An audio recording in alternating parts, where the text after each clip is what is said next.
Hi masters అందరికీ కూడా Brahma's meditation channel కి స్వాగతం సుస్వాగతం అండి. ఈ జూమ్ కి విచ్చేసిన దివ్యాత్మ స్వరూపులందరికీ కూడా నా యొక్క హృదయపూర్వక ఆత్మ ప్రణామాలు మాస్టర్స్. అలానే ముందుగా మనందరి జగద్గురు అయిన బ్రహ్మశ్రీ సుభాష్ పత్రే సారికి కూడా అనంతకోటి ఆత్మ ప్రణామాలు కృతజ్ఞతలు తెలుపుకుంటూ వారిని కూడా చక్కగా ఈ యొక్క జూమ్ సెషన్ లోకి ఇన్వైట్ చేసుకుందాం మాస్టర్స్. ఎంతో చక్కగా మనము మధ్యాహ్నం స్వాధ్యాయం సిరీస్ అనేది స్టార్ట్ చేసుకొని చక్కగా ఇప్పటికి డే 2 వరకు కంప్లీట్ చేసుకున్నాం మాస్టర్స్.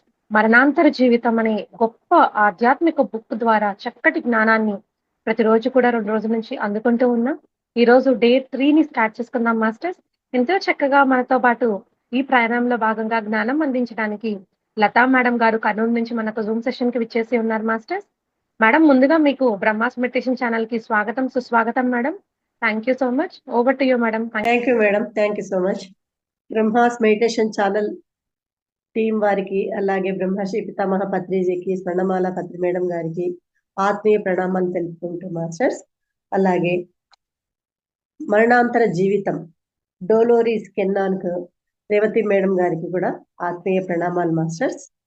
అభినందకులు మాస్టర్స్, మనము జ్ఞానాన్ని అంటే ఆమె ఇచ్చే జ్ఞానాన్ని ఫాస్ట్ లైఫ్ రిక్రియేషన్ థెరపీ గురించి వాళ్ళు ఇచ్చే జ్ఞానాన్ని మనం తెలుసుకుంటూ ఉన్నాము. అభినందకులు, మరణం తర్వాత కొన్ని ఆత్మలు కొంత సమయం సందిగ్ధంలో కొట్టుమిట్టాడుతుంటాయి. అయితే అందరికీ అలా జరగదు. అది చాలా వరకు సహజ మరణమా లేక ఆకస్మిక మరణమా అన్నది మరణించిన విధానం పైన ఆధారపడి ఉంటుంది. అంటే అనుకోకుండా సడన్ గా మరణిస్తారు కదా, చాలా మంది ఈ సబ్జెక్ట్ వినాలంటే కూడా ఎక్కువగా ఇష్టపడరు. ఎందుకంటే అది అంత అవసరమా అనుకుంటారు. కానీ ఇప్పుడు మనకు ఈ టయానికి బుక్ చేతికి వచ్చింది, అవకాశం వచ్చింది కాబట్టి మనము దీని గురించి మాట్లాడుకుంటున్నాం, ఆ జ్ఞానం తెలుసుకుంటూ ఉన్నాం. అంటే సహజంగా సడన్ గా మరి చనిపోతారు కొంతమంది, కొందరు మంచాల పడి కొందరు చనిపోతారు. ఇప్పుడు చూడండి, ఫ్లైట్ యాక్సిడెంట్ కావడము, ఫ్లైట్ పడిపోవడము, తర్వాత ఎన్నో యుద్ధాలు జరగడము, ఇవన్నీ అనుకోకుండా ఆకస్మికంగా జరుగుతూ ఉన్నాయన్నమాట. అన్నది మరణించిన విధానం పైన ఆధారపడి ఉంటుంది. ఆ మనిషి ఏ విధంగా చనిపోయినాడు అనే దాని మీద ఆధారపడి ఉంటుందంట. ముఖ్యంగా నేను కనుక్కున్నది ఏమిటంటే, మరణం తర్వాత ఎవరు ఒంటరి వారు కానే కారు. రిగ్రెసి ఒక్కోసారి మనం భూతలం మీద ఉన్నామా, ఆత్మల తలం మీద ఉన్నామా అన్నది కొంతసేపు అర్థం కాదు. రెండు చోట్ల కొన్ని స్పందనలు వేరైనప్పటికీ ఒకే విధంగా ఉంటాయి. మీరేమో ఏం జరుగుతూ ఉంది, ఎక్కడున్నాను అని తెలుసుకునే ప్రయత్నంలో ఉంటారు. కొంతకాలం పునశ్చరణ, మళ్ళీ ఆ కొత్త పరిస్థితులకు అలవాటు పడడం జరుగుతూ ఉంటుంది. ఎందుకు మనం మరణం అంటున్నాం కానీ మామూలుగా బాగా నిద్రపోయి ఒక్కొక్కసారి లేచిన తర్వాతనే వెంటనే మనం ఎక్కడున్నాము ఏమి అనేది మనకు అర్థం కాదు. అంటే మళ్ళీ ఆ సూక్ష్మ శరీరం వచ్చి స్థూల శరీరంలో కలిసే వరకు మనకు అర్థం కాదు. ఇక్కడ కూడా అంతే, చనిపోయిన తర్వాత ఈ స్థూల శరీరం నుంచి వాళ్ళు విడివడి ఉంటారు కదా, విడిగిపడే వరకు వాళ్ళకి అర్థం కాదు అసలు ఎక్కడున్నాము ఏమున్నామని, కొంత టైం పడుతుంది అనమాట. దాంతో కొంతమందికి దీని తర్వాత ఎక్కడికి వెళ్ళాలి అన్న సందేహం కలుగుతుంది, కానీ తక్షణ సహాయం అందజేయబడుతుంది.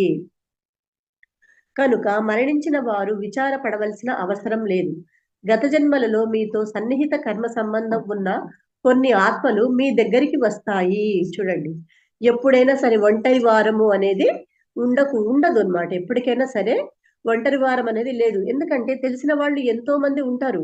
అవి ఏమైతుంది మీ దగ్గరికి వస్తాయి అని చెప్తున్నారు. వాటిల్లో కనీసం 2-3 ఆత్మలు తమ తమ జన్మల మధ్య కాలంలో ఉంటాయి. అంటే పునర్జన్మ తీసుకోబోయేవి అవి అయి ఉంటాయి. అక్కడ మిమ్మల్ని పలకరించటం కోసమే వాళ్ళు ఉంటారు. మరణించిన వ్యక్తికి వాళ్లతో ఉన్న గత ఆఖరు జన్మ బంధం వల్ల వాళ్లను గుర్తించగలుగుతారు. వాళ్ళు ఎప్పుడైతే చనిపోయింటారో వాళ్ళు వెంటనే ఆ ఆత్మను గుర్తించుతారు అని చెప్తున్నారు. అక్కడ మిమ్మల్ని పలకరించటం కోసమే వాళ్ళు ఉంటారు. మరణించిన వ్యక్తికి వాళ్లతో ఉన్న గత ఆఖరు జన్మ బంధం వల్ల వాళ్లను గుర్తించగలుగుతారు. ఆత్మల తలాన్ని దర్శించినప్పుడు మీ పాత జన్మల గురించి, మీ మొత్తం కర్మల గురించి జ్ఞాపకాలు తెరుచుకోవటం మొదలవటం వలన కూడా మీరు సందిగ్ధంలో పడతారు. దాని వలన మీరు ఆ ఆత్మల్ని గుర్తించగలుగుతారు. అంటే ఒకరికొరు ఒకరి టచ్ ఉంటే ఎప్పుడో తర్వాతగానే మిమ్మల్ని చూసినట్టుంది, ఎక్కడో చూసాము అని ఉంటుంది కదా, టచింగ్ అనేది ఉంటుంది. అది గుర్తుపట్టడం అన్నమాట. మొట్టమొదటిగా మీరు అప్పుడే ముగించిన జన్మను వారితో మీకున్న బంధాన్ని తెలుసుకోగలుగుతారు. ఆ తర్వాత మీకు వారికి మధ్య ఉన్న ఇతర బంధాలను గుర్తు తెచ్చుకోవడం ప్రారంభిస్తారు. ఆ తలంలో ఉండగా మీ కర్మలన్నింటినీ గుర్తుకు తెచ్చుకునే విధానం ఇది. దీని వలన మీరు పూర్తి చేసినవి ఏవో, మళ్ళీ భూమిపైకి తిరిగి వెళ్ళినప్పుడు చేయవలసినవి ఏవో అవగాహన చేసుకుంటారు. డోలోరిస్ అంటే మనుష్యులు మరణించినప్పుడు తీసుకువెళ్ళడానికి ఎవరో ఒకరు వస్తారు అనే చెప్పుకునే మాట నిజమేనా? చనిపోయిన తర్వాత మనల్ని తీసుకోవడం అంటే మనం చేసిన కర్మలను బట్టి చెడు కర్మలు చేస్తే నరకంలోకి అంటే రాక్షసులు, మంచి కర్మ చేస్తే దేవతలు అంటే దేవలోకంలోకి అక్కడ ఇంద్రలోకంలోకి తీసుకెళ్తారని చెప్తారు కదా. అంటే చనిపోయిన తర్వాత ఎవరో ఒకరు వస్తారంటారు, అది నిజమేనా అని అడుగుతుంది. అంటే రిగ్రెసి నిజమే. సాధ్యమైనంత వరకు ఆ గడిచిన జన్మలో వీరికి చాలా పరిచయస్తులై ఉండి ఇంకా తిరిగి జన్మ తీసుకోకపోతే అటువంటి వారు వీరి కోసం వస్తారు. గడిచిపోయిన జన్మలో వాళ్ళు ఇంకా జన్మ తీసుకొని ఉండరు కదా, వాళ్ళు ఆ లోకంలోనే ఉంటారు.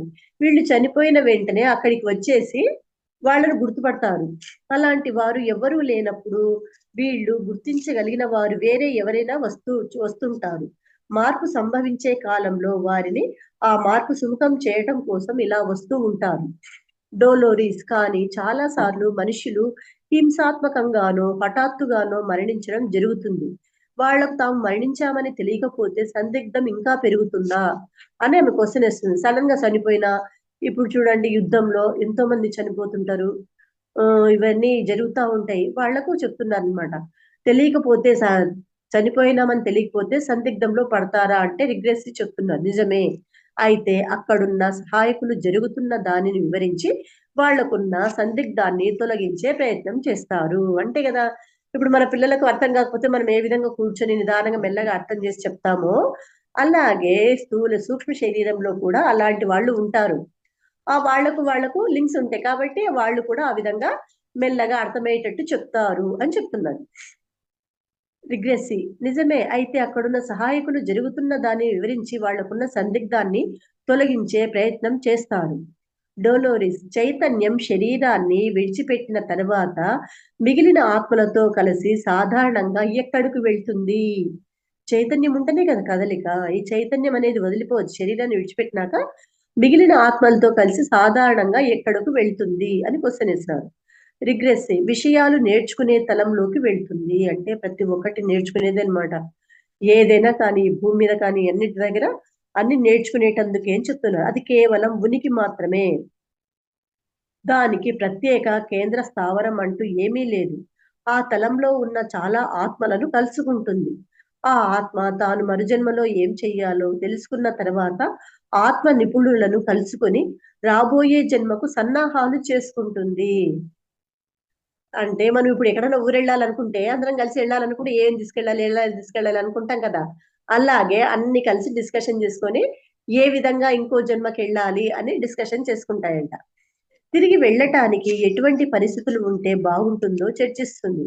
అందరికీ లాభదాయకంగా తాను ఏ ఏ ఆత్మలతో తత్సంబంధాలు పెట్టుకుంటూ బాగుంటుందో కూడా చర్చిస్తుంది. అంటే అందరికీ అన్ని కాదు, తనకు ఏవేవైతే ఎవరెవరితో ఉండాలి అని అనిపిస్తుందో వాళ్లతోనే చర్చలకు పూనుకుంటుంది. డోలోరిస్ విశ్రాంతి స్థలం గురించి మీరు ఎప్పుడైనా విన్నారా?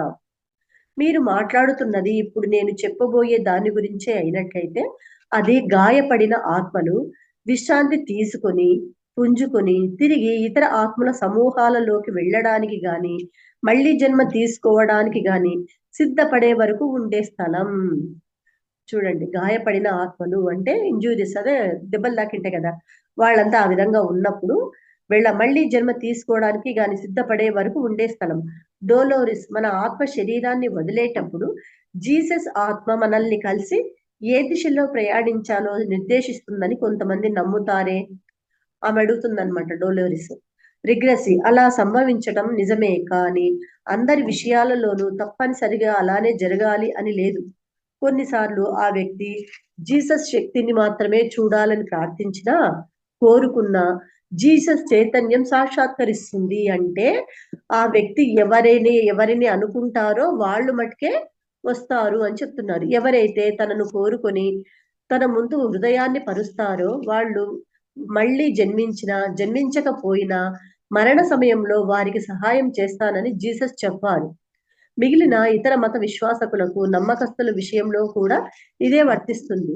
వాళ్లకు ఒక ప్రత్యేక చైతన్యం పట్ల, దానినే మనం దేవుడు, రాముడు, శివుడు, కృష్ణుడు అంటాం. రూపనామాలు కాదు, వాళ్ళ యొక్క చైతన్యం. రూపనామాలు అనేవి మనం వేసుకున్నవి అనమాట. కాబట్టి వాళ్ళ యొక్క చైతన్యంతో పూర్తి ప్రగాఢ విశ్వాసం ఉంటే, వాళ్ళు కోరుకుంటే మరణం సమయంలో వారికి ఆ చైతన్యం కనిపిస్తుంది. డోలోరిస్, జీసస్ మళ్ళీ వచ్చి తమను పునరుద్ధరించే వరకు తాము విశ్రాంతి తీసుకోవాలని. ఒక నిమిషము, ఒక నిమిషం వచ్చేస్తాను.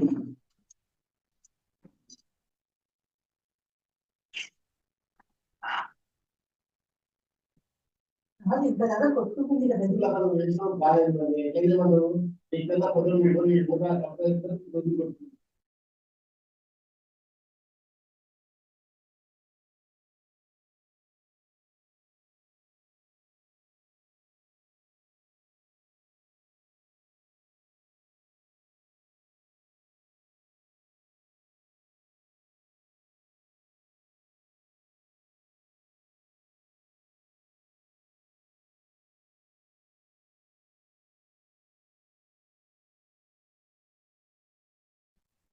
మేడం అన్మ్యూట్ చేసుకోరా?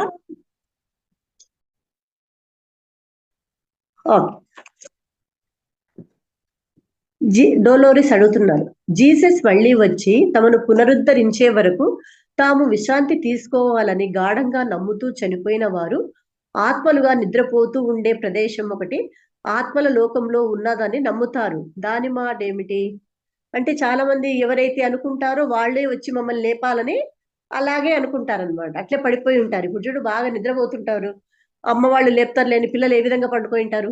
అలాగే ఈ ఆత్మలు కూడా వాళ్ళు ఎవరైతే నమ్మింటారో వాళ్ళే వచ్చి లేపే వరకు వీళ్ళు లేయరు అని చెప్తున్నారు. రిగ్రెసి, మీరు దేనిని చూడాలనుకుంటారు లేక ఏది వాస్తవం అని ఊహిస్తారో దాన్నే చూస్తారు. కళ్ళు తెరిచేసరికి ఒక ఉత్సవం కనపడాలి అనుకున్నారనుకోండి, దాన్నే చూస్తారు. మనం నమ్మినది ఏదైనా సంభవమే. భౌతిక శరీరం మరణించిన తర్వాత చాలా విషయాలు సంభవించవచ్చు. అంటే ఈ శరీరం మరణించిన తర్వాత ఎన్నో విషయాలు సంభవించవచ్చు. శరీరం మరణించవచ్చు, కానీ ఆత్మ కాదు. ఈ శరీరం అనేది వెళ్ళిపోతుంది, కానీ లోపల ఉన్న ఆత్మ కాదు. అది సహజమైన ప్రశాంత మరణం అయితే తేలిగ్గా తీసుకున్నట్లు, అద్భుతాన్ని ఆస్వాదించినట్లు, స్వేచ్ఛను అనుభవిస్తున్నట్లు వింటూ ఉంటుంది. చాలా మటుకు మనిషి అక్కడ ఏమేమి ఉండాలనుకుంటాడో అక్కడ అవి ఉంటాయి. వాళ్ళు తమకు కాంతి మార్గం చూపించడానికి స్నేహితులను, మార్గదర్శకుడినో ఊహించినట్లయితే వాళ్ళు కనపడతారు. వాళ్ళు నరకాగ్నిని, శిక్షలను ఊహించినట్లయితే, వాటికే తాము అర్హులమని నమ్మినట్లయితే అవే వాళ్లకు కనిపిస్తాయి. అంటే ఈ మనుషులు ఏదైతే ఊహిస్తారో, ఏదైతే అనుకుంటారో అవే వాళ్లకు కనిపిస్తా ఉంటాయి అని చెప్తున్నారు. ఇది చాలా వరకు మరణానికి ముందు ఆత్మ సంసిద్ధతపై ఆధారపడి ఉంది. కానీ సాధారణంగా బ్రతికున్నప్పుడు ఆప్తులైన వారు ముందుగా చనిపోయిన వాళ్లే ఆవలి వైపున వీళ్లకు ఎదురు వస్తారు. ఆప్తులైన వారు అంటే వాళ్ళ సన్నిహితులు ఎవరైతే చనిపోతారో వాళ్ళు ఫస్ట్ వాళ్ళ దగ్గరికి వచ్చేస్తారు. చాలా సార్లు ఇంకొక ఆత్మ వచ్చి వాళ్ళు తమ సందిగ్ధం వదిలి జరిగేది అర్థం చేసుకోవడానికి వీలుగా స్వస్థతా స్థలానికి తీసుకువెళ్తుంది. ఆత్మ ఆ తలాన్ని వదిలి చాలా కాలం భూమిపైన ఉండడం వల్ల అక్కడికి వచ్చి సందిగ్ధంలో పడవచ్చు. అంటే చాలా రోజులైనాక మళ్ళీ భూమి మీద జన్మ తీసుకున్న తర్వాత వచ్చి గుర్తుపట్టడానికి చాలా కష్టమవుతుంది అని చెప్తున్నారు. అభినందకులు వాళ్ళ సందిగ్ధాలను నివారించి వాళ్ళు కోరుకునే స్థలాన్ని, వాళ్ళకి అవసరమైన స్థలాన్ని తెలుసుకోవడంలో సహాయపడతారు. అభినందకులు కదా, వాళ్ళకి ఏవి కావాలి, ఏం చేయాలి అనేది తెలుసుకొని వాళ్ళకి అవసరానికి ఉపయోగపడతారు. ఈ పనికి వాళ్లకు తెలిసిన వాళ్ళైతే భయం ఉండదు. క్రొత్త వాళ్ళైతే భయం వల్ల దిగ్భ్రాంతికి గురయ్యే అవకాశం ఉంది. కొంతమంది తీవ్ర గాయాలతో హఠాత్తుగా మరణించిన సందర్భంలో తమ శరీరం నశించిపోయిందని గ్రహించి తట్టుకునే స్థితికి చేరుకునే వరకు చాలా కాలం గాఢ విశ్రాంతిలోకి వెళ్ళిపోతారు. అంటే ఎక్కువ ఇంజూరీ అయిపోయి ఉంటది, శరీరం అంతా దెబ్బలన్నీ తగిలిపోయి ఉంటది. ఆ తగిలిపోయినాక దానికి తట్టుకోలేక గాఢ విశ్రాంతిలోకి అంటే కోమాలోకి వెళ్ళిపోతారు. వాళ్ళు చాలా నెమ్మదిగా మేలుకుంటారు. దిగ్భ్రాంతిలో ఉండి అస్తవ్యస్తంగా తిరుగుతూ ఉండే వాళ్ళ అవసరం మాకు లేదు. వాళ్ళు తమకు ఇతరులకు కూడా అపకారులు కాగలరు. ఇప్పుడు చూడండి, మనకు జ్ఞానం తెలిసిన వాళ్ళైతే మేము ఫలానా ఇన్ని రోజులలో వస్తాం. ఇప్పుడు షిరిడి సాయి ఉన్నారు, తను దేహాన్ని వదిలిపెట్టేసి వాళ్ళకి చెప్తారు, ఏమి నేను 3 రోజులలో వస్తాను, ఈ శరీరాన్ని జాగ్రత్తగా చూసుకోండి అని చెప్తారు. చెప్పినప్పుడు దాన్ని జాగ్రత్తగా చూసుకుంటారు. మళ్ళీ ఏదైతే చెప్పారో మళ్ళీ భూమిపైకి రాగలుగుతారు. ఆ విధంగా ఉన్న వాళ్ళు అవతార పురుషులు, కారణ జన్ములు. లేని వాళ్ళు ఊరికి అక్కడిక్కడ తిరిగే వాళ్ళు అపకారులు అవుతారు అని చెప్తున్నారు. డోలోరిస్, కొన్ని సందర్భాలలో అలా కూడా జరుగుతుందా? రిగ్రెసివ్, జరగదు అని అనుకోవడానికి ఏదీ లేదు. జరుగుతుంది. వాళ్ళు ఎక్కడ ఉన్నారో వాళ్ళకే తెలియదు. తీవ్రమైన భయంలో వాళ్ళు నేను తిరిగి వెళ్ళిపోవాలి అనుకుంటూ తమకు తామే హాని చేసుకుంటూ ఉంటారు. అలా అనుకుంటూ వాళ్ళు ఇది జరగకూడదు అన్న భావనలో మునిగిపోయి తాము మరణించిన చోటే అతుక్కుపోయి అక్కడే ఉంటారు. అంటే ఒకటి ఏదైతే నమ్ముతారో దాన్నే పట్టుకొని వేలాడుతూ ఉంటారనమాట. డోలోరిస్, వాళ్ళు వెళ్ళి విశ్రాంతి తీసుకుంటే బాగుంటుందా? రిగ్రెసివ్, అవును. అప్పుడే వాళ్ళు నెమ్మదిగా మేలుకొని జరిగిందంతా మంచికేనని, అది మంచిదేనని, సహజమని తెలుసుకుంటారు. వాళ్లకున్న దిగ్భ్రాంతి, గాయాలు అప్పుడే మాయమవుతాయి. అందుకనే రెస్ట్ అనేది ఉండాలి. రెస్ట్ లేకుండా పని చేయకూడదు. రెస్ట్ అనేది లేకుండా ఉంటే, ఈ మనసుకు విశ్రాంతి లేకుండా ఉంటే ఎట్లయితుంది? హెవీ వర్క్ అయితే ఏమైతుంది చెప్పు? దాని పర్యవసానం మనసు శరీరం మీద అన్నిటి మీద పడి, ఆ బుద్ధి మీద అన్నిటి మీద పడి సరిగ్గా పని చేయలేకపోతారు. కాబట్టి రెస్ట్ అనేది ఉండాలి ప్రతి ఒక్క మనిషికి, ప్రతి ఒక్క ఉపక పరికరానికి కూడా. ఎందుకంటే ఏది అదే పని, ఇప్పుడు మిక్సీ ఉంది, ఒకటే తిప్పుతూ ఉంటే ఏమైతుంది? ఆ జార్ అంతా అది హెవీ వర్క్ అయిపోయి పాడైపోతుంది. ఏదైనా అంతే కదా, ప్రతి ఒక్కరికి, పిల్లలకు కానీ పెద్దవాళ్ళకి కానీ అందరికి కానీ రెస్ట్ అనేది ఉండాలి. అందుకనే 6 గంటలన్నా నిద్రపోవాలి అని చెప్తారు. డోలోరిస్, గాయాలతో మరణించిన సందర్భాలలో కూడా వాళ్ళ సన్నిహితులు వస్తారా? అంటే చాలా మంది దెబ్బల్లాకి అవి మరణిస్తే చనిపోతారు కదా, అప్పుడు వాళ్ళ సన్నిహితులు వస్తారా అని అడిగితే రిగ్రెసివ్, తప్పకుండా. ఒక్కోసారి వాళ్ళు కేవలం మరణించిన వ్యక్తిని విశ్రాంతి స్థావరానికి తీసుకువెళ్తారు. అయితే మీరు భయంకరం అనుకునేది ఇక్కడ నుంచి చూస్తే ప్రతిసారి భయంకరంగా అనిపించదు. చాలా మంది సైనికులు గాయాలతో మరణించారు అని బహుశా మీరు అనుకుంటూ ఉండవచ్చు. కానీ వాళ్ళలో చాలా మంది జరిగిన దానిని చాలా తేలికగా అంగీకరిస్తూ ఉండవచ్చు. పురిట్లో చచ్చిపోయే తల్లి కేసు లాంటిదే వీళ్ళది కూడా. డోలోరిస్, అంటే ఇది చాలా వరకు పరిస్థితుల పైన, ఆ వ్యక్తి ఆత్మ పైన ఆధారపడి ఉంటుందా? రిగ్రెసివ్, అవును, చాలా వరకు అంతే. డోలోరిస్, మరణించి పైలోకాలకు వెళ్ళిన తర్వాత తిరిగి భూమి మీదకి వస్తూనే ఉండాలన్న జనన మరణ చక్రం తథ్యంగా కనపడుతోంది. ఎవరైనా తాము మరణమే లేని ప్రదేశంలో ఉన్నప్పుడు సహజంగానే వాళ్ళు అక్కడే ఎప్పటికీ ఉండాలనుకుంటారని, భూమి మీద ఉన్న ప్రజలందరూ అమృతత్వం గురించే వెతుకుతుంటారు అని నాకు అనిపించింది. అంటే ఇంక మళ్ళీ పుట్టేదొద్దు, మళ్ళీ ఇంక అక్కడే ఉండాలబ్బా, భూమిపైకి రానే రావద్దు అని అనుకుంటారు కదా చాలా మంది. ఆ విధంగా. రిగ్రెసి, అదేం కాదు. అలా అయితే మీకు త్వరలోనే విసుగొస్తుంది. అంటే ఏదైనా అంతే కదా. ఇప్పుడు పగలు ఎక్కువ ఉందనుకోండి, అబ్బా ఇంతసేపు పగలేనా? రాత్రి ఎక్కువ ఉందనుకోండి, రాత్రి ఎంతసేపు రాత్రేనా? అంటే మనిషికి ఏది ఆగలేడనమాట. ఎక్కువైతే అబ్బా ఏమి ఇంత ఎక్కువైంది అని అంటూ ఉంటాడు. 3వ తరగతిలో పాఠాలు పూర్తయితే మిగిలిన జీవితం అంతా అదే తరగతిలో ఉండాలని ఎందుకు కోరుకుంటారు? అది హాయిగా ఉండవచ్చు, కానీ అక్కడ నేర్చుకోవడం జరగదు. అయిపోయి 3వ తరగతి అయిపోయింది, 4వ తరగతి కంపల్సరీగా వెళ్లాల్సిందే. డోలోరిస్, అక్కడ సాధించవలసిన సవాళ్లు ఏమీ ఉండవు. రిగ్రెసి, నిజమే మరి. అభివృద్ధి చెందడానికి మరణం అత్యంత ఆవశ్యకం. అంటే ఈ ఆత్మ అంటే అభివృద్ధి కావాలంటే మరణం అత్యంత ఆవశ్యకం. మరణం లేకపోతే పైలోకాల వైపు ప్రయాణం ఆగిపోయి స్తబ్దత ఏర్పడుతుంది. నేర్చుకోవటం అనే ప్రక్రియ జరగటానికి జనన మరణాలు అనే ఈ గొలుసు చాలా అనువైన విధానం. ఈ విధంగా జరగాల్సిందంతా జరుగుతుంది. మీరు నేర్చుకుంటున్న పాఠాలు పూర్తి అయిపోగానే ఆ పాఠాలకు సంబంధించిన అనుభవాల్ని అవతల పారేసి మరింత పెద్ద పాఠాలు నేర్చుకోవడానికి, క్రొత్త అనుభవాలకు సిద్ధపడతాం. అంటే నేర్చుకుంటూనే ఉంటాం అన్నమాట. నేర్చుకోవడానికి వరకే ఇదంతా. ఇది కేవలం నిచ్చెన ఎక్కడం లాంటిది. ప్రతి మెట్టు దగ్గర క్రింది స్థాయికి మించిన ఎరుకను ప్రాప్తించుకుంటూ ఉంటారు. అంచేత క్రొత్త అనుభవాలు అవసరమైనప్పుడు పాత అనుభవాలకు ఉత్ప్రేరకాలైన పాత పరిసరాలు వదిలేయటం జరుగుతుంది. 3వ తరగతిలో కూర్చుని 4 లేదా 6వ తరగతులు చదవగలవా? లేకపోతే క్రొత్త పరిసరాలలో క్రొత్త తరగతి గదిలో కొత్త పాఠాన్ని మొదలు పెట్టడం ఎలా? అదే తరగతి గదిలో ఉంటే ఆ 3వ తరగతి గదిలోనే ఆ విధంగానే ఆలోచిస్తారు. మనసు యొక్క ఆలోచన విధానం కూడా ముఖ్యమైనదే కదా. చూడండి ఎంత బాగా చెప్తున్నారు. ఏ క్లాసులో కూర్చుంటే ఆ విధమైనటువంటి యొక్క జ్ఞానమే వస్తుంది.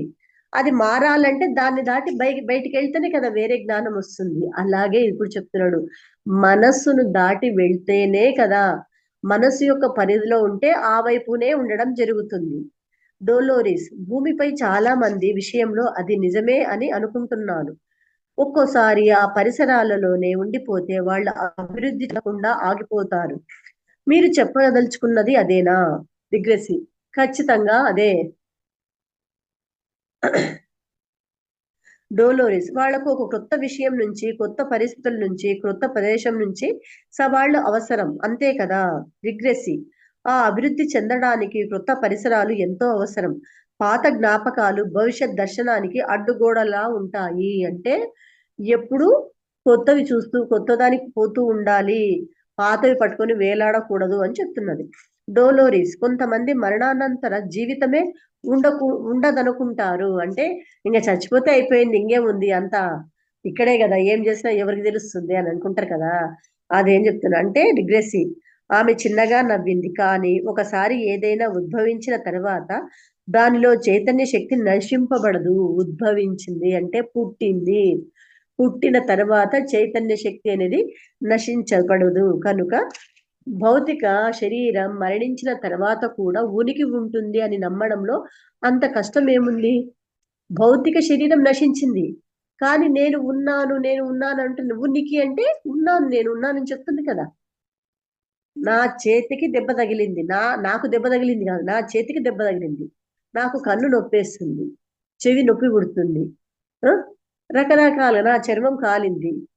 అట్లా అంటే నేను వేరు, చర్మము వేరు, నేను వేరు, కన్ను వేరు. అంటే ఈ అవయవాలు చెప్పినాం కదా, 24 తత్వాలతో కూడుకున్న ఉన్నది ఈ స్థూల శరీరము ప్లస్ ఈ సూక్ష్మ శరీరము. లోపల ఉండే ఆత్మ అంటే ఒక చైతన్యం అనేది మనల్ని నడిపిస్తుంది.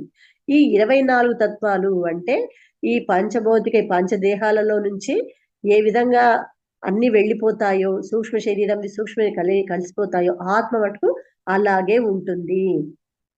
ఈ విద్యుత్ శక్తి లాంటి శక్తి ఏదో ఒక రూపంలోకి మారి ప్రసరిస్తూ ఉంటుందే తప్ప నాశనం కాదు.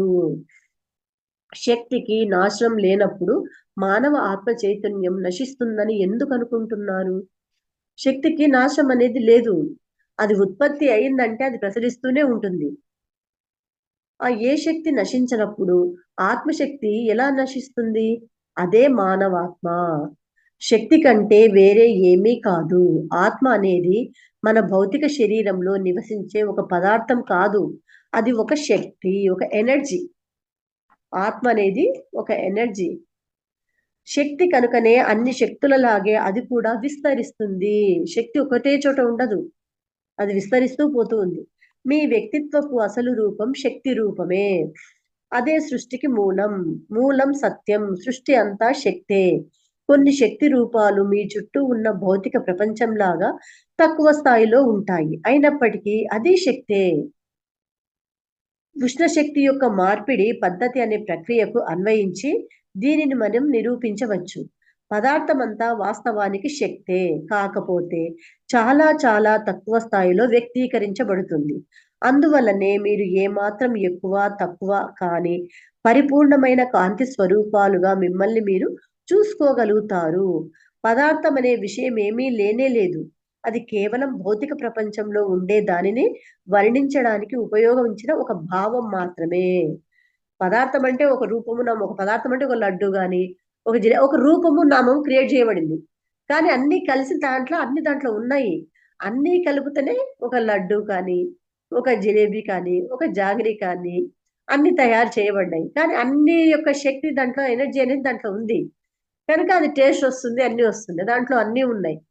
అలాగే ఈ శరీరంలో కూడా ఆ శక్తి అనేది ఉంది, ఆ చైతన్యం అనేది ఉంది, అన్నింటిలోనూ మనలను నడిపిస్తూ ఉంది అదే అని ఆ జ్ఞాపకం, అదే ఆత్మ అని చెప్తున్నారు. రిగ్రెసి మరణంలో చాలా భయాలు ఉన్నాయి, అయినప్పటికీ అది గొప్ప వంచన, పరమ అసత్యం. దానిని గురించి చాలా తక్కువగా మాట్లాడుతారు. ఇప్పుడు చూడండి, ఇప్పుడు ఈ మేడం వాళ్ళు బ్రహ్మాస్ మెడిటేషన్ ఛానల్ వాళ్ళు ఒకటేసారి మరణాంతర జీవితం గురించి తీసుకోమన్నారు. ఇప్పుడు 5-6 మందిని నేను అడిగినాను, వింటున్నారా ఏమన్నా అంటే ఎక్కడ అంటారు. దాని గురించి కాదు, ఇంకా ఇది ఏదన్నా వస్తాయి అది ఇదంటే ఇంట్రెస్ట్ గా వింటారు. మరణాంతర జీవితం అంటే అది ఎంత గొప్ప విషయం అంటారు. కానీ మనకు సార్ ఏం చెప్పారు, మరణించక ముందే మరణించిన తర్వాత ఏమవుతామో ఫస్టే తెలుసుకోవాలి అని చెప్పినారు. ఒక యోగి ఆత్మకథలో యుక్తేశ్వరగిరి పునరుత్థానం ఉంది. అతను ఏం చేస్తాడు, పరమహంస యోగానంద ఎక్కడికో వెళ్ళినప్పుడు యుక్తేశ్వరగిరి తన దేహాన్ని వదిలేస్తాడు. మళ్ళీ పరమహంస యోగానంద చాలా బాధపడతాడు. అప్పుడు యుక్తేశ్వరగిరి అణుపరమాణువుల కలయికతో ఒక రూపాన్ని తెచ్చుకుంటాడు.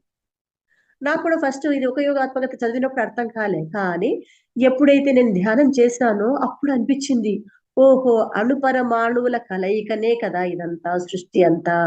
ఈ కారణ జన్ములు ఏం చేస్తారు, ఎప్పుడైతే వాళ్ళు వాళ్ళ కొరకు, ఎప్పుడైతే ఈ శిష్యులు కానీ వాళ్ళు కానీ వాళ్ళని తప్పించి వేడుకుంటారో వాళ్లకు జ్ఞానాన్ని ఇచ్చేటందుకై అణుపరమాణువుల కలయికతో ఆ రూపం వాళ్ళకి కనిపించేటంత రూపం కనిపించి జ్ఞానం ఇచ్చి మళ్ళీ వెంటనే విశ్వంలో కలిసిపోతారు. అదనమాట. అంటే ఈ గురువు, ఈ శిష్యుడి యొక్క తపన ఏ విధంగా ఉంటుందో ఆ రూపంలో ఆటోమేటిక్ వాళ్ళ ఎనర్జీస్ అంతా విశ్వంలోకి వెళ్ళి, విశ్వంలో ఉన్న ఆ మాస్టర్స్ ఎక్కడైతే ఉంటారో ఆ మాస్టర్స్ వీళ్ళ దగ్గరికి వచ్చి జ్ఞానాన్ని ఇచ్చి వెళ్తారు. అలాగే నాకు ధ్యానంలో పత్రిసారి ఎన్నోసార్లు వచ్చేవారు. నేను ఎక్కువగా పత్రిసారి దగ్గరికి వెళ్ళేదాన్ని కాదు, మంది ఎక్కువ ఉన్నా చేసినా వెళ్ళేదాన్ని కాదు. కానీ ధ్యానంలో కూర్చుంటే సార్ వచ్చి ఎన్నో, ఒకటి కాదు ఎన్నో అనుభవాలు నాకైతే అవన్నీ ఇచ్చేవారు. మరి ఎక్కడి నుంచి వస్తారు, ఏ విధంగా ఇవన్నీ జరుగుతుంది అంటే, మనం ఏదైతే నమ్ముతామో అన్నిట్లో, విశ్వంలో అంతటా అన్ని ఉంటాయి, కానీ మనం ఏదైతే నమ్ముతామో, ఏదైతే విశ్వసిస్తామో దాని యొక్క పరిణామమే మన జ్ఞానం. అదే చెప్తున్నారు రిగ్రెసి. మరణంలో చాలా భయాలు ఉన్నాయి, అయినప్పటికీ అది గొప్ప వంచన, పరమ అసత్యం. దానిని గురించి చాలా తక్కువగా మాట్లాడతారు. అంటే తెలుసుకోవాలని కాదు, ధ్యానం చేస్తూ చేస్తూ మనకు మాస్టర్స్ అందరూ ఏం చెప్పినారంటే, వీటిని గురించి కూడా తెలుసుకున్నప్పుడు, వాటి యొక్క జ్ఞానం వచ్చినప్పుడు దాన్ని అసహించుకోవడము, అది మాట్లాడకూడదు, అది తప్పు అని చెప్పడం అనేది ఉండదు. ఓహో ఇది కూడా ఒక లాంగ్ నిద్ర, అంటే ఒక పొడవాటి నిద్ర. రోజు నిద్రపోతాం, ఏం చెప్తారు, నిద్రపోతాం, ప్రతిరోజు నిద్రపోతాం, అది చిన్న చావు. అంటే మార్నింగ్ మళ్ళీ లేసేస్తాం. నిద్రపోయినాము, ఏం నిద్రపోయినాము, ఎంత హాయిగా ఉంది, ప్రశాంతంగా ఉంది, అస్సలు అటువంటి నిద్ర కావాలబ్బా అని కోరుకుంటా. ఆ నిద్ర చిన్న చావు అంట. మామూలుగా దేహాన్ని వదిలిపెట్టి వెళ్ళిపోయి అది పెద్ద నిద్ర, ఇంకో జన్మ కావాలి కదా దానికి, కాబట్టి కొంత లాంగ్ టైం. ఇది ఏమి రోజు రాత్రి పడుకుంటాము, లేస్తాం, చిన్న చావు. అది చెప్తారనమాట. మరణం గురించి భయపడవలసిన అవసరమే లేదు. చూడండి, మనం ధ్యానం చేస్తున్నాం కాబట్టి, ఆ జ్ఞానాన్ని తెలుసుకోవాలి కాబట్టి, ఇప్పుడు చూడండి వీళ్ళు చిన్న చిన్న ఏజ్ ఈ పిల్లలంతా, మరి అంత అవసరమా దాని గురించి? కానీ దాని గురించిన ఆ జ్ఞానం కావాలని కోరుకుంటున్నారు కాబట్టి ఆ జ్ఞానం అందివ్వబడుతుంది. ఏదో పెద్దోళ్ళు ముసలోళ్ళు అయితే అవబ్బా ఏమోలే అనుకోవచ్చు, ఈ చిన్న ఏజ్ తెలుసుకోవాలి. తపన, ఎక్కడైతే తపించి పరితపించి నడుచుకోవడం, ఎక్కడైతే తపన ఉంటుందో, తెలుసుకున్నది అందరికీ పంచాలి అని ఎప్పుడైతే అనుకుంటారో అది పంచబడుతున్నది, పెంచబడుతుంది. కాబట్టి ఎప్పుడైతే అనుకుంటారో వెంటనే రావడం జరుగుతుంది. ఎవరో మాస్టర్స్ ద్వారానో, దేని ద్వారానో, పుస్తకం రూపం ద్వారానో, ఈ విధంగా చిన్న చిన్న పిల్లల్ని పట్టుకొని వింటూ ఉంటారంటే, మామూలు పిల్లలకేమి నీకేం పనిలేదు ఏం లేదు అంటారు. మరి ఇక్కడ ఏంటి, ఈ జ్ఞానాన్ని అందరికీ అందివ్వాలని వాళ్ళ యొక్క తపన. అదే చెప్తున్నారు, మరణం గురించి భయపడవలసిన పని లేదు, అవసరమే లేదు. దాన్ని అధిగమిస్తే ఈ భూగ్రహంపై మనం ఇప్పుడు చూస్తున్న దానికంటే చాలా ఉన్నతమైన జీవితంలోకి మనం ప్రవేశిస్తాం. చూడండి, ఆ జీవితాన్ని కూడా మాస్టర్స్ మనకిస్తున్నారు. దాని గురించిన అవగాహన మనము తెలుసుకుంటే తర్వాత కూడా ఇంకా ఉన్నతమైన తలం, ఇంకా మంచి జీవితంలోకి మనం ప్రవేశిస్తాం. అయితే ఎవరైతే ఈ జీవితాన్ని నిరసించి ఆత్మహత్య లాంటి వాటి ద్వారా మరణిద్దాం అనుకుంటారో వాళ్లకు ఒక హెచ్చరిక చేస్తున్నాం. అంటే అమ్మా ఇంకా నాకు చేత కాదు, వాళ్ళెట్లా వీళ్ళెట్లా, నేను జీవించలేదు, నేను చచ్చిపోతాను, అది ఇది అంటాం కదా, ఆత్మహత్య చేసుకుంటారు కదా, వాళ్ళు అసలు ఆత్మహత్య అనేది మహాపాపము, ఎటువంటి పరిస్థితుల్లో కూడా చేసుకోకూడదు అని వాళ్ళకు ఒక హెచ్చరిక ఇస్తున్నారంట. ఏమని? మీరు మీ నిరసన ప్రకంపనల శక్తిని కూడా మీతో పాటు పైలోకాలకు తీసుకువెళ్తున్నారు. చూడండి, అంటే ఏ విధంగా అయితే నేను భరించలేను, నేను ఈ దేహం ఉన్నందుకే కదా, ఈ దేహం లేకపోతే లేదు కదా అనుకొని బలవంతంగా ఆత్మహత్య చేసుకుంటారో వాళ్ళ యొక్క ప్రకంపనలు కూడా వాళ్ళతో పాటు పైకి వెళ్తాయి. మరి చూడండి ఎంత ఇదిగా చెప్తున్నారు. మనుషులవే ప్రకంపనలు పైకి వెళ్తే ఇంకా సామాన్య జంతువులవి, ఆ జంతువుల నుంచి వచ్చే ఆ భయమైన ప్రకంపనలు తింటే ఆ ప్రకంపనలు మళ్ళీ నీలోనే కదా సృష్టి జరిగేది. శక్తిని కూడా మీతో పాటు పైలోకాలకు తీసుకువెళ్తున్నారు. అవి మీ వెన్నంటే ఉంటాయి. అక్కడ కూడా తప్పనిసరిగా వాటితో వ్యవహరించవలసి ఉంటుంది. అందువల్ల ఎప్పుడు ఎలాంటి పరిస్థితుల్లోనూ దాని నిర్ణీత సమయం రాకముందే శరీరాన్ని వదిలేద్దామని అనుకోకండి. ఇంక చాలబ్బా, నేను జీవించింది చాలు, ఇంకా పోదాము, ఆ దేవుడు నన్ను ఎప్పుడు తీసుకుపోతాడో ఏమో, అట్లా ఇట్లా అని ఎప్పుడు అంటుంటారు కదా, ఆ మాటలు మాట్లాడొద్దండి. సరే, శరీరం వచ్చింది, ఈ భూమి మీద జీవిస్తుంది, సరే ధ్యానం అని చెప్పినారు, ధ్యాన మార్గంలోకి వచ్చాము. ఆ ధ్యాన మార్గంలో ఏవేవి చేయాలో అవి చేసుకుంటూ పోవాలి. ఆ పోయిన తర్వాత ఆ ఫలితాలను కూడా మాస్టర్లకి అప్పచెప్పాలి. ఎవరికి? నువ్వు ఏవైతే చేసినావో అది చెప్తారు కదా శ్రీకృష్ణుడు, పని చేయడం వరకే నీ వంతు, ఫలితాన్ని ఆ పరమాత్మకే వదిలేసేయి, అప్పుడు నీకు పుణ్యము లేదు, పాపము లేదు. నువ్వు వెళ్ళేటప్పుడు కూడా ఈ జన్మను విడిచి వెళ్ళేటప్పుడు కూడా హాయిగా వెళ్ళిపోతావు. ఎందుకు? పుణ్యం లేదు, పాపం లేదు కదా. లేదా పుణ్యం ఉందనుకో, భోగాల ఇంట్లో, రాజుల ఇంట్లో, భోగాల ఇంట్లో పుడతాం. ఆ భోగం ఎప్పుడైనా తరిగిపోవాల్సింది కదా, మళ్ళీ అదంతా అయిపోయాక మళ్ళీ పుట్టడం. లేదు, పాపం చేసినామనుకో, రోగాలు, బాధలు, రొప్పులు, కొట్లాటలు, పీకులాటలు, ఇవే ఆ ఇండ్లలో పుట్టడము. అబ్బా, అది ఒక నరకం లాగా. అందుకనే భూమే ఒక స్వర్గం గాని నరకం గాని ఎక్కడుందంటే ఈ భూమి మీదనే ఉన్నాయి అని చెప్తున్నారు. అవి రాకముందే శరీరాన్ని వదిలేద్దామని అనుకోకండి. అందుకనే ఎప్పుడు మనకు అనుకోవాలన్నమాట. అంటే ఆ టైం వచ్చినప్పుడు ఇది ఆటోమేటిక్ గా అదంతకదే వెళ్ళిపోవాలి. ఆ ఆత్మ చైతన్యం అనేది నాలో నుంచి అదంతకదే ఫ్రీగా వెళ్ళిపోవాలి అని అనుకున్నప్పుడు ఆటోమేటిక్ గా వెళ్తుంది. చెప్తారు కదా, త్రయంబకం యజామహే సుగంధిం పుష్టివర్ధనం ఉర్వారుకమివ బంధనాన్ మృత్యోన్ముక్షీయ మామృతాత్.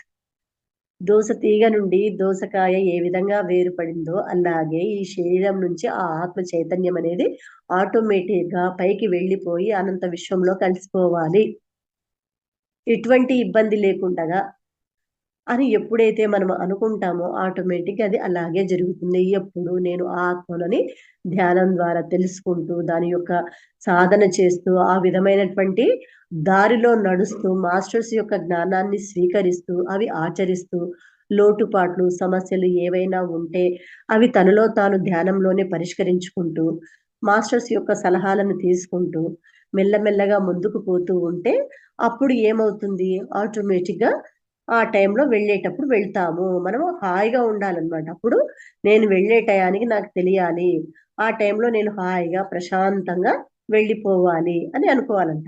ఆ విధంగానే అవుతుంది. కాబట్టి అందువల్ల ఎప్పుడు ఎలాంటి పరిస్థితుల్లోనూ దాని నిర్ణీత సమయం రాకముందే శరీరాన్ని వదిలేద్దామని అనుకోకండి. అది భరించలేని వృధాశ్రమ అని తెలుసుకోండి. అంటే చాలా కష్టం, బలవంతంగా తీసుకోవడం అంటే అది కూడా ఆత్మహత్య లాంటిది అని చెప్తున్నారు. డోలోరిస్, నేను ఈ విషయాలన్నీ అందరికీ స్పష్టంగా చెబుదాం అనుకుంటున్నాను. అందువల్ల మనుష్యులు ఎలాంటి పరిస్థితులకు భయపడకుండా ఉంటారు, ధైర్యంతో జీవిస్తారు కదా. రిగ్రెసి, అవును, కానీ నీకు ఎదురు కాబోయే అసలు నిజమైన సమస్య భయం కాదు, తాత్విక పరమైన మూర్ఖత్వమే. డోలోరిస్, అంటే దానిని వివరించే విధానంలోనా. రిగ్రెసి, తాత్విక మూర్ఖత్వం అంటే వాస్తవాన్ని తెలుసుకోకుండా మనస్సును మూసేసుకోవడమే. అంటే ఉదాహరణకు రకరకాల విశ్వాసాలలో ఉన్న వాళ్లకు నేను వివరించిన వాటిల్లో కొన్నింటిని అర్థం చేసుకోవడం కష్టమవుతుంది. డోలోరిస్, అంటే స్వర్గ నరకాలు ఉన్నాయన్న నమ్మకంలో పెంచబడిన వారు ఈ విషయాలను తేలికగా అంగీకరించారని మీ ఉద్దేశమా. రిగ్రెసి, అవును, మాట వరుసకు వాళ్ళు ప్రతి ఆత్మ ఒక్క జన్మ తీసుకుంటుందన్న నమ్మకంతో పెంచబడతారు. అంటే ఈ జన్మ మానవ జన్మ వచ్చింది, అయిపోయాయి, ఇదే జన్మనే, మళ్ళీ మళ్ళీ రాదు అంటారు చూడు, ఆ విధంగా అన్నమాట. పునర్జన్మను వాళ్ళు నమ్మరు. పునర్జన్మను ఎవరైతే నమ్మరో వాళ్లకు ఇదే ఫస్ట్ జన్మ, ఇదే ఆఖరి జన్మ. అది మూర్ఖత్వం కాని వాళ్ళు దానినే నమ్ముతారు. అంటే ఈ జన్మ ఒకసారి మానవ జన్మ వచ్చిందంటే అదే స్టార్టింగ్, అదే ఎండింగ్ అంటారు చూడు, అది మూర్ఖత్వం అని చెప్తున్నారు. ఎందుకు? దానికి జ్ఞానం లేదు అని చెప్తున్నారు. వాళ్ళు దానినే నమ్ముతారు. డోలోరిస్. అవును, జన్మ ఒక్కసారి తీసుకుంటారు, ఇక అంతే అనుకుంటారు. తాము అనేక జన్మలు తీసుకున్నామని నమ్మలేని వాళ్ళు ఉన్నారు. రిగ్రెస్. ఒకసారి శరీరంలో జన్మ తీసుకున్నామని నమ్మగలిగినప్పుడు మరిన్ని సార్లు జన్మ తీసుకోగలరని నమ్మటంలో కష్టం ఏమైనా ఉందా? ఒకసారి జన్మ తీసుకున్నావు, మళ్ళీ మళ్ళీ రాదని గ్యారెంటీ ఏముంది? డోలోరిస్. కష్టం ఏమీ లేదు, కానీ కొంతమందికి ఈ విషయంలో స్థిరమైన అభిప్రాయం ఉంటుంది, దానిని మార్చుకోలేరు. రిగ్రెసి. అదంతా కేవలం మీ తలం మీద ఉన్నప్పుడు మాత్రమే. మీ తలం, ఈ భూతలం అంటే భూమి మీద ఉండేటప్పుడు మాత్రమే. అందుకే చాలా మంది తమకున్న ఒకే అవకాశాన్ని పాడు చేసుకుంటున్నామన్న నిరాశ నిస్పృహలకు లోనవుతారు. అంటే ఈ జన్మలోనే సాధించలేదు, ఇంకా వచ్చే జన్మలో ఏముంది, ఇప్పుడే లేదు, ఇంకా వచ్చే జన్మలో ఏం చేస్తాము, ఇంకా అయిపోయాని నిరాశ అయిపోయింది, ఇంకా నా జీవితం అంతా పాడైపోయింది, నా జీవితం అంతా ఇదైంది, నేను దేనికి పనికిరాను, నేను దేనికి ఏడుస్తుంటారు చూడు, అది కాదు అని చెప్తున్నారు ఇక్కడ. అలాంటి అవకాశాలు చాలా ఉన్నాయి అని గ్రహించగలిగినప్పుడు తాము చేయగలిగిందంతా ప్రతిసారి అత్యుత్తమంగా చేయటానికి ప్రయత్నిస్తారు. అంటే ఓహో, నెక్స్ట్ కూడా ఉందా, అయితే ఇప్పుడే ఇంత బాగా చేస్తే నెక్స్ట్ ఇంకా బాగా చేస్తే ఎంత బాగుంటుంది. ఇప్పుడే 60% వచ్చింది, 70% వస్తే ఇంకా దేంట్లో వస్తుంది సీటు, 80% వస్తే ఇంకా దేంట్లో వస్తుంది, 90% వస్తే ఇంకా దేంట్లో వస్తుంది, పెరుగుతూ పోతాయి కదా అప్పుడే. అలాగే ఇక్కడ కూడా అన్నమాట. ఏమైనా పొరపాట్లు దొర్లితే విచారపడరు, ఇంకోసారి పరిపూర్ణత సాధిస్తారు. ఇక్కడ ప్రతిదానికి మనల్ని మనం తిట్టుకోవడం, కోప్పడడం అనేది ఉండదన్నమాట. మనల్ని మనం తెలుసుకోవడం, మనలో ఉన్న లోపాలను సరిచేసుకోవడం. అందుకనే ఏం చెప్తారు, ఈ దేహమే దేవాలయం, ఈ జీవుడే దేవుడు అన్నప్పుడు ఈ దేహాన్ని కూడా మనం తిట్టుకునే అర్హత మనకు లేదు. ఎందుకు? ఈ లోపల ఒక చైతన్యం అనే దేవుడు నీలో ఉన్నాడు, ఆయనను తిట్టే హక్కు నీకెక్కడిది? ఆయన లేకపోతే నువ్వు అసలు లేనే లేవు కదా మొత్తము. కాబట్టి తిట్టుకునే హక్కు కూడా లేదు. నీలో కోపము, ఆవేశము ఏదో అధికంగా ఉంది, అవి సరిచేసుకో అంతే. సరిచేసుకొని వాటి స్థానాన్నే పాజిటివ్నెస్ పెంచుకో అంతే చెప్తాను. డోలోరిస్. ఇప్పటికిప్పుడు ఈ జన్మలో చేయగలిగిన దానిని ఉత్తమంగా చేయడానికి వాళ్ళు ప్రయత్నించాలి. అది అర్థవంతంగానే ఉంటుంది, కానీ చాలా మంది ఈ విషయాన్ని అర్థం చేసుకోలేరు కదా. రిగ్రెసి. అంతేకాదు, అర్థం చేసుకోవద్దు అనుకునే వాళ్ళు కూడా ఉన్నారు. చాలా మంది ఈ జన్మ తర్వాత ఇంకొక జీవితం ఉందని ఆలోచించడానికే భయపడతారు. చూడండి, ఈ జన్మనే కాదు, ఈ జన్మలో బాగా బతుకు సాలే, ఇంకా వేరే జన్మ కొరకు అప్పుడు మనం ఉంటామో పోతామో ఎక్కడ ఉంటామో మనకేం తెలుసు అని చాలా 90% అంత తప్పించుకునే వాళ్ళే ఉన్నారు అని చెప్తున్నారు. బహుశా వాళ్ళు ఇప్పుడు దుర్భరమైన పరిస్థితుల్లో ఉండి ఇంకో జన్మలో కూడా అదే కొనసాగుతుందేమోనన్న ఆలోచన. చాలా మతాలు, ముఖ్యంగా క్రైస్తవ మతం, మనుషులను ముందు వెనుక జన్మలు ఉన్నాయని నమ్మనీయదు. క్రిస్టియానిటీ అంట అది ముందు వెనుక జన్మలు లేవు, ఈ జన్మనే అని చెప్తుందంట. ప్రజలకు విషయం తెలిస్తే భయం పోతుంది, అందువల్ల వారిని అదుపు చేసే అవకాశం పోతుందని, తమ అధికారం నుంచి మనుషులు చేజారిపోతారని భయం. అన్ని మతాల అధిపతులకు జన్మ పరంపర ఉందని తెలుసు, కానీ కేవలం తమ గుప్పెట్లో పెట్టుకోవడం కోసం జనసామాన్యానికి దానిని తెలియనీయకుండా ఆపివేశారు. హిందూ మతం సైతం ఈ అదుపును ఇంకో రకంగా చేస్తుంది. పూర్వజన్మలో ఏ కర్మ చేశాడో ఇప్పుడు అనుభవిస్తున్నాడు, వాడికి నేనెందుకు సహాయం చెయ్యాలి? కర్మకు తగిన శాస్తి అనుభవించని ఈ రకంగా తెలివితేటల్ని ఉపయోగించి ఎదుటి వాళ్లను ఎదగనీయకుండా చేస్తారు. హిందూ తత్వం ఈ విధంగా ఉంటుందని రాసిన చెప్తున్నారు.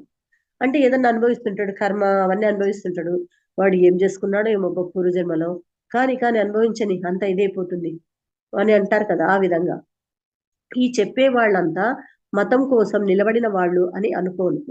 వాళ్ళు బహుశా తమకు ఏమాత్రం తెలియని చీకటి కోణంలో చిక్కుకొని ఉండి ఉంటారు. అవతలి వైపు ఏముందో వాళ్లకు నిజంగా తెలియదు. మనుషులు బైబిల్ నుంచి చాలా విషయాలు తొలగించి తమకు కావలసిన వాటిని దాంట్లో చేర్చారు.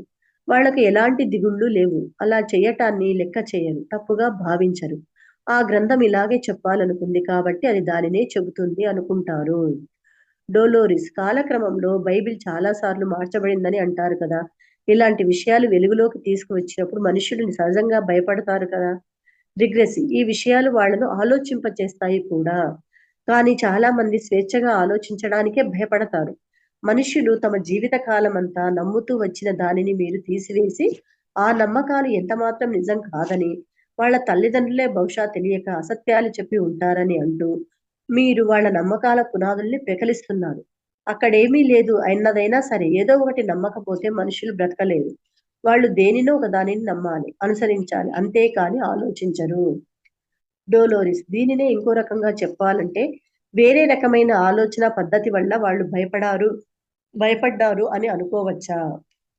రిగ్రెసి జీసస్ తాను భవిష్యత్ వాణిని నిజం చేయడం కోసమే వచ్చానని చెప్పినప్పుడు మనుషులు ఇలాగే మాట్లాడారు. వాళ్ళు ఆయన చెప్పేది తప్పని, ఆయన నేల విడిచి సాము చేశాడని, తానేం మాట్లాడుతున్నాడో తనకే తెలియని స్థితిలో ఉన్నాడని చెప్పారు. నేను దేవుడి కుమారుడను అని చెప్తారు కదా జీసస్ వచ్చినప్పుడు. ఆ విధంగా తను చెప్పినప్పుడు వీళ్ళంతా అసత్యం మాట్లాడుతున్నారని అనుకున్నారంట. సాధారణ విషయాలకు భిన్నంగా ఉన్న వాటిని వేటినైనా చెప్పటానికి ఎవరైనా ప్రయత్నించిన ప్రతిసారి ప్రజలు భయానికి లోనై ఆ విషయం గురించి దుష్ప్రచారం ప్రారంభిస్తారు. మనిషి తాను ఏం అవగలడో తెలుసుకోవాలి అంటే భయం లేకుండా ఉండటం నేర్చుకోవాలి.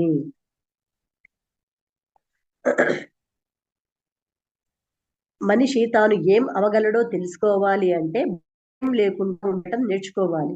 అందరూ అలా ఉండటం కోసం ఈ జ్ఞానాన్ని అందరికీ ఇవ్వాలి.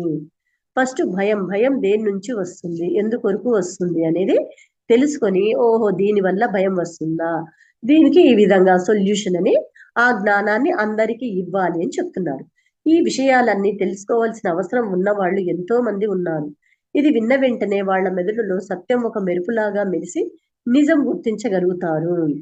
తాము ఎలా మారాలని కోరుకుంటున్నారో, ఎలా మారవలసిన అవసరం ఉందో కనుక్కోవడానికి అది సహాయపడుతుంది. వాళ్ళు ఎంతో మందిని ప్రభావితం చేసి తమ వెనుక చాలా మందిని తీసుకువస్తారు కనుక వాళ్ళు చాలా ముఖ్యమైన వాళ్ళు. ఆనాడు జీసస్ యొక్క నిజమైన సందేశాన్ని నమ్మిన వాళ్ళు చాలా కొద్ది మందే, వేళ్లపై లెక్కించగలిగినంత మందే ఉన్నారు. ఇప్పుడు ప్రపంచం మొత్తం మీద చూడండి, ప్రపంచంలో చాలా మంది కనీసం బయట వరకైనా మనసులో ఏమనుకున్నప్పటికీ క్రీస్తు ఆలోచనలను అనుసరించే ప్రయత్నం చేస్తున్నారు. సత్యం చాలా సంవత్సరాల పాటు అణుగబెట్టబడిన ఇప్పుడు బహిర్గతమయ్యే సమయం వచ్చింది. ఫస్ట్ సత్యం అనేది బయటికి రాదు, నిదానంగా అది బయటికి వచ్చిందంటే కొన్ని ఏండ్ల దాకా ఉంటుంది అని చెప్తున్నారు. మరణానికి చేరువైన అనుభవం. మరణానుభవానికి సంబంధించిన నా ఈ సమాచారం అంతా హిప్నోసిస్ నుంచి మాత్రమే తెలుసుకోలేదు. సందర్భానుసారం మనుష్యులు తాము మరణానికి చేరువైన అనుభవాల గురించి నాకు చెప్పేవారు. ఎవరికి? డోలోరిస్ కి చెప్పేవారు. ఎందుకంటే ఆమె దాంట్లో మంచి ప్రావీణ్యురాలు కదా. ఏ సబ్జెక్ట్ లో ఎవరైతే ఉంటారో వాళ్లకు ఆ తెలివి, ఆ నాలెడ్జ్ అనేది ఉంటుంది. కాబట్టి ఆమె దగ్గరికి వెళ్ళిన వాళ్ళంతా ఆమె వాళ్ళ నుంచి ఆ జ్ఞానాన్ని తీసుకుని దాన్ని అందరికీ పంచుతుందన్నమాట. అనుభవాల గురించి నాకు చెప్పేవారు. ఇక నుంచి మనం మరణానికి చేరువైన అనుభవం అనే పదానికి బదులుగా ఎన్డిఈ అంటే నియర్ డెత్ ఎక్స్పీరియన్స్, మరణానికి చేరువైన అనుభవం అని ఉంది కదా, దానికి ఇంగ్లీష్ లో NDE, near death experience English లో, మరణానికి చేరువైన అనుభవం అనేది తెలుగులో, ఎన్డిఈ ఇంగ్లీష్ లో అని పదం వాడుదాం. Doctor Raymond Moody, doctor Elizabeth Kubler రాసిన కృషి వలన ఈ ఎన్డిఈ అనే పదం బాగా వాడుకలోంచి వచ్చింది. కొంతమంది నిజంగా మరణాన్ని అనుభవించి అవతలి తలాన్ని దాదాపు చేరుకొని కేవలం శాస్త్ర ప్రగతి వల్ల మళ్ళీ భూమి మీదికి తిరిగి వచ్చి ఆ అనుభవాన్ని వివరించడం కోసం ఈ పదాన్ని ఉపయోగించారు. అంత పెద్దగా లేకుండా ఎన్డి అని చిన్న షార్ట్ కట్ లో ఉంటారు. వాళ్ళు చెప్పే విషయాలు సాంప్రదాయంగా మనం వినే కథలను, పరిశోధన విషయాలను అనుసరించే ఉండేవి. నేను నా పరిశోధనలో కనుగొన్న విషయాలను కూడా సమాంతరంగానే ఉండేవి. కాకపోతే ఒక్కటే తేడా, వాళ్ళు తమ అనుభవాలను చెప్పటానికి తిరిగి భూమి మీదకు వచ్చారు. నా పరిశీలనాంశాలేమో ఆయా వ్యక్తులు తిరిగి జన్మ తీసుకునే వరకు ఆత్మల తలంలోనే ఉండిపోయేవి. నేను రిగ్రెషన్ కు స్వీకరించిన వ్యక్తుల అంతరాంతరాళాలలో ఆ జ్ఞాపకాలు లోతుగా ముద్రితమై ఉండి కేవలం రిగ్రెషన్ ద్వారా మాత్రమే బయటికి వచ్చేవి. ఈ రిగ్రెషన్ ఎప్పుడైతే మొదలు పెట్టినదో అప్పుడు అంటే లోపల ఎక్కడో అడుగులో ఉండేటివి అనమాట. దాని ద్వారా మెల్లమెల్లగా తీసుకెళ్లి అక్కడ ఉండేటివి బయటికి చెప్తుందన్నమాట ఆమె. ఇప్పుడు చెప్పబోయే సంఘటన చాలా వరకు సాంప్రదాయాన్ని పోలి ఉంది. మెగ్ అనే మహిళ దగ్గర నేను గుర్తించవలసిన ఒక కథ ఉందని చెప్పి నన్ను ఆమెకు పరిచయం చేశాడు ఒక స్నేహితుడు. నా సాటి మనుష్యుడు హేళన చేస్తారనే భయంతో ఆవిడ ఈ అనుభవాన్ని చాలా మందితో చెప్పనే లేదు. అంటే మనుషులు అన్నీ బయటికి చెప్పుకోరన్నమాట. ఎందుకంటే ఒక్కొక్కరు ఒక్కొక్క రకంగా మాట్లాడతారు కదా. కాబట్టి లోపలనే ఉంచుకోవడం జరుగుతూ ఉంటుంది. అటువంటి ఒక ఆమె ఈమె దగ్గరకు వచ్చింది. వచ్చినప్పుడు ఆమెతో చెప్తుందనమాట. అది చాలా వ్యక్తిగతమైనదని, దానికి తాను ఇచ్చిన ప్రాధాన్యతను అర్థం చేసుకోగలిగిన వాళ్ళు కొంతమందే ఉంటారని ఆవిడ విశ్వసించింది. ఆ సంఘటన తన జీవితంలో శాశ్వతమైన మార్పు తెచ్చిందని ఆమె విశ్వాసం. దాని తర్వాత ఆవిడ పూర్వంలా లేదు, ఉండబోదు. అందుకే దానిని తన జ్ఞాపకాలలో నిక్షిప్తం చేశారని ఆవిడ నమ్మకం. తాను ఒత్తిడికి సందిగ్ధానికి లోనైనప్పుడు జ్ఞప్తికి తెచ్చుకోవలసిన ఒక బహుమతిగా దానిని పరిగణించింది. తన అంతశ్చైతన్యం నుంచి ఆ జ్ఞాపకాన్ని తిరిగి తెచ్చుకోవడానికి హిప్నోసిస్ అవసరం లేదని, అది ఎప్పుడూ తన జ్ఞాపకాలలో సజీవంగా మెదులుతూనే ఉందని ఆవిడ చెప్పింది. వాటిలో కొన్ని వివరాలను మెగ్ మర్చిపోయి ఉండవచ్చు, కానీ అది జరగనే లేదని, తనను ఎవరూ ఒప్పించలేరని, తానెప్పటికీ దానిని మర్చిపోలేదని ఆవిడ చెప్పింది. అది ఆవిడ జీవితాన్ని గొప్ప మలుపు తిప్పిన సంఘటన. మెగ్ 40 సంవత్సరాలు దాటిన పెళ్ళైన పిల్లలు గల పరిణితి చెందిన ఒక మహిళ. 40 ఏళ్ళ ఆమె. ఆమెకు నా పరిశోధనల గురించి ఏ పరిజ్ఞానము లేదు. ఆమెకు తెలియదు ఇవన్నీ చేస్తుంది చెందుతుంది అనేది ఆమెకు తెలియదు అనమాట.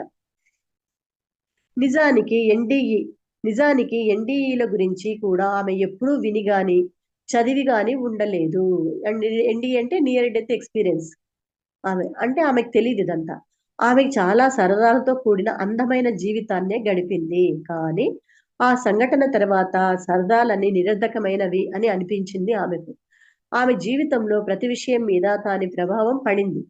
మేము ఒక స్నేహితుని ఇంట్లో ఏకాంతంలో కలిశాం.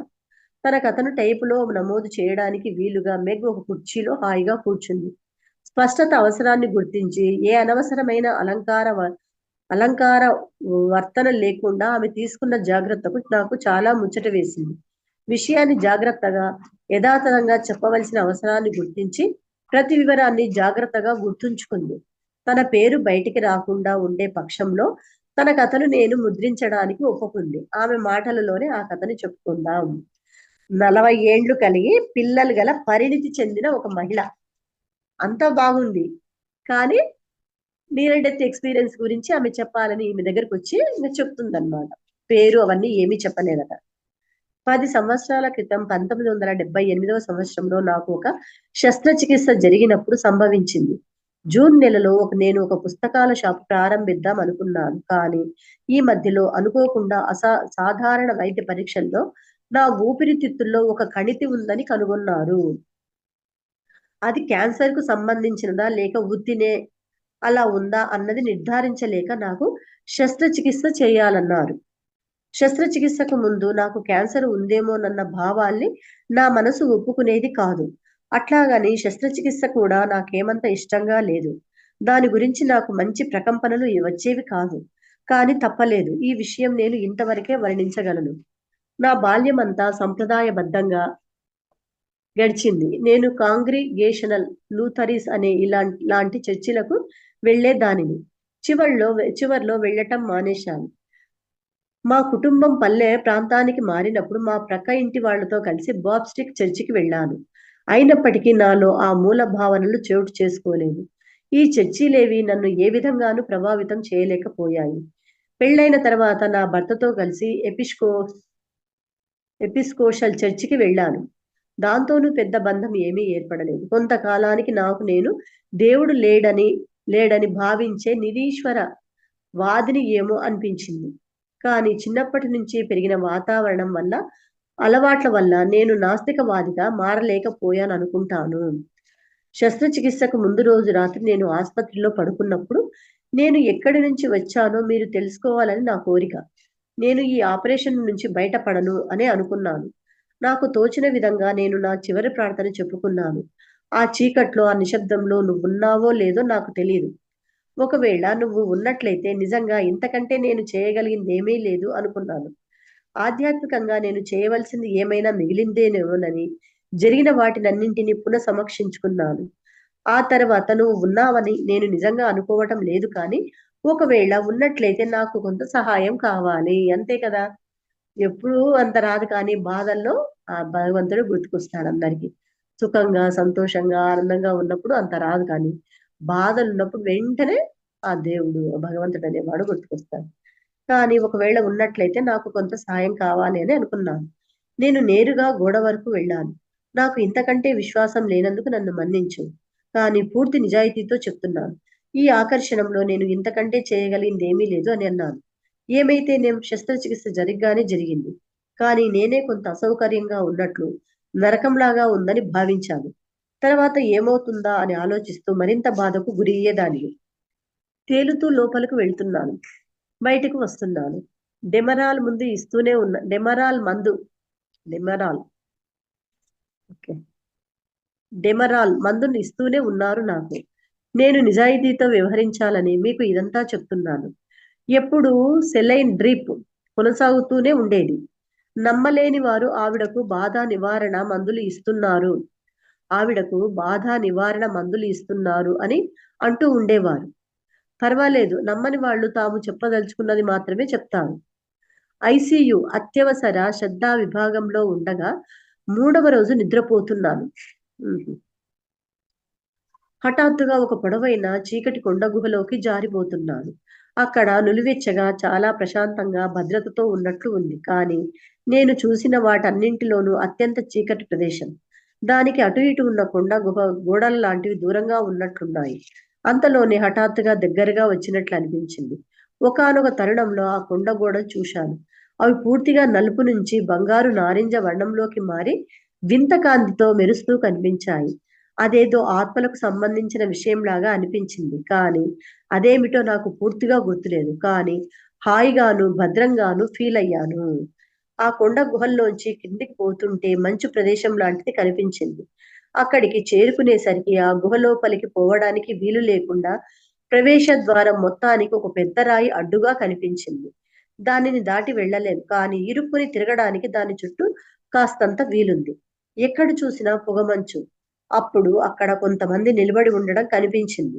2 పురుషులు స్పష్టంగాను, ఒక అస్పష్ట రూపం నీడలాగాను ఉన్నట్లుండి ఆ నీడను గుర్తుపట్టాను. నేను గుర్తించగానే హఠాత్తుగా ఆ నీడ ఆకారం స్పష్టమై రూపం కనిపించడం మొదలుపెట్టింది.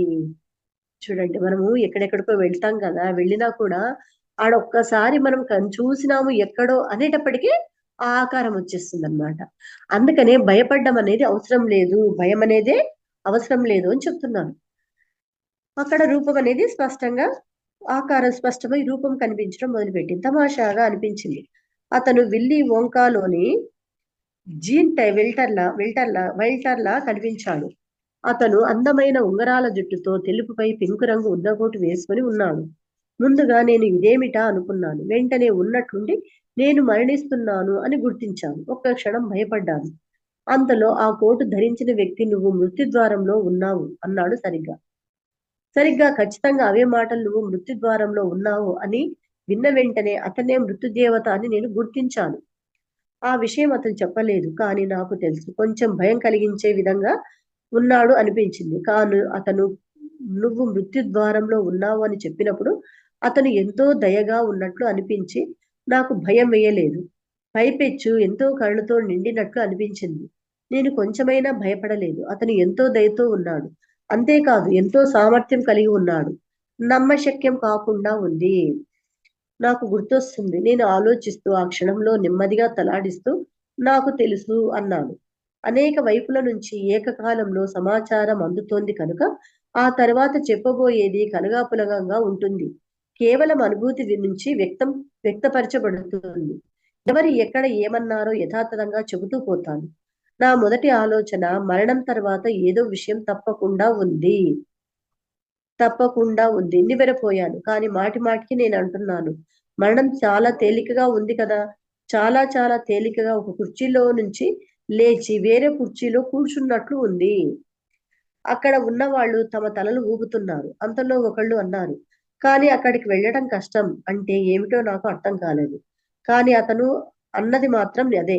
అంతలో సూటు వేసుకున్న వ్యక్తి, అది నిర్ణయించుకునే స్వేచ్ఛ మీకు ఇవ్వబడింది కదా అన్నారు. ఆ క్షణంలో నా మదిలో ఎన్నో విషయాలు మెదిలాయి.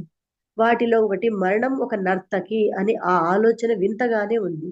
కానీ ఆ క్షణంలో నాకు ఏది మనసులోకి వచ్చిందో దానిని ఉన్నదున్నట్లుగా చెప్పటానికి ప్రయత్నిస్తున్నాను. ఆ క్షణంలో నాకు ఎంచుకునే స్వేచ్ఛ ప్రతిసారి ఇవ్వబడదు అనిపించింది.